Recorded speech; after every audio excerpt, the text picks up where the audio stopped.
অনলাইনে voter card apply করার পরে আপনাদের করতে হবে এই কাজটি, না হলে আপনাদের ভোটার কার্ডের অ্যাপ্লিকেশনটি রিজেক্ট হয়ে যেতে পারে। অথবা আপনারা যদি ভোটার কার্ডের কারেকশনের জন্য অ্যাপ্লাই করেন তবেও আপনাদের করতে হবে এই কাজটি।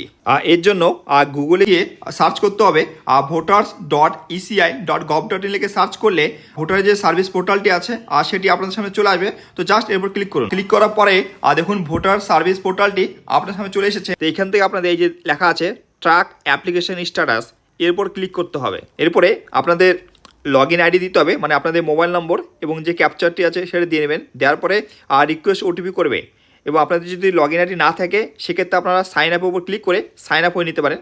তো আমরা জাস্ট লগ ইন হয়ে নিব।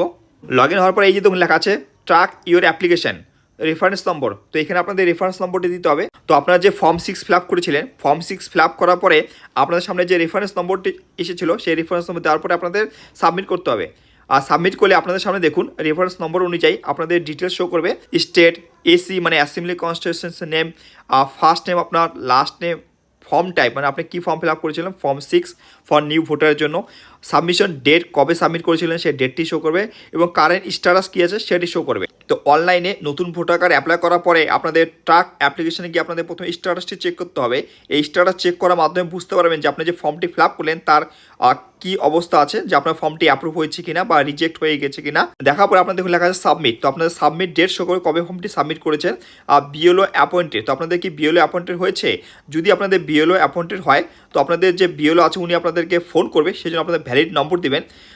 ফোন করে আপনার যে ডিটেলস মানে সাপোর্টিং ডকুমেন্ট যেগুলো দিয়েছেন ভোটার কার্ড অ্যাপ্লিকেশন করার টাইমে, তো সেই সাপোর্টিং ডকুমেন্টকে ওনাকে দিতে হবে। দেওয়ার পরে কিছুদিন পর সেটি ফিল্ড ভেরিফাই হবে। এরপরে সেটিকে যদি আপনার ডকুমেন্ট ঠিক থাকে তো আপনার ফর্মটি অ্যাকসেপ্ট হবে, এবং আপনাদের ডকুমেন্টে যদি কোনো গন্ডগোল থাকে, ভুল থাকে, তো আপনাদের ফর্মটি রিজেক্ট হয়ে যাবে, এবং সেখানে লেখা চলে আসবে যে ইনসুফিসিয়েন্ট ডকুমেন্ট বা ডকুমেন্ট নট ভ্যালিড এভাবে চলে আসবে। এবং আপনাদের যদি সব কিছু ডকুমেন্ট ঠিক থাকে এরপর দেখুন আপনাদের অ্যাকসেপ্ট হওয়ার পরে অ্যাকসেপ্ট হবে, এরপর আপনাদের ইপিক নম্বর জেনারেট হয়ে যাবে। ইপিক নম্বর জেনারেট হয়ে গেলে তো সেই ইপিক নম্বর দিয়ে আপনারা এই যে দেখুন লেখা আছে ডাউনলোড ই ভোটার কার্ড, সেখানে ক্লিক করে আপনাদের ভোটার কার্ডটি ডাউনলোড করতে পারেন।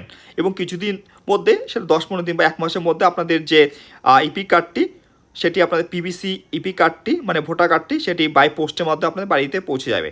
তো এইভাবে আপনাদের অনলাইনে ভোটার কার্ড অ্যাপ্লাই করার পরে অথবা অনলাইনে ভোটার কারেকশনের জন্য অ্যাপ্লাই করার পরে আপনাদের এই সমস্ত কাজ করতে হবে, যাতে আপনাদের ভোটার কার্ডে স্ট্যাটাসটি বুঝতে পারেন যে কী অবস্থা আছে, আপনাদের রিজেক্ট হয়েছে কিনা বা সেটি অ্যাকসেপ্ট হয়েছে কিনা।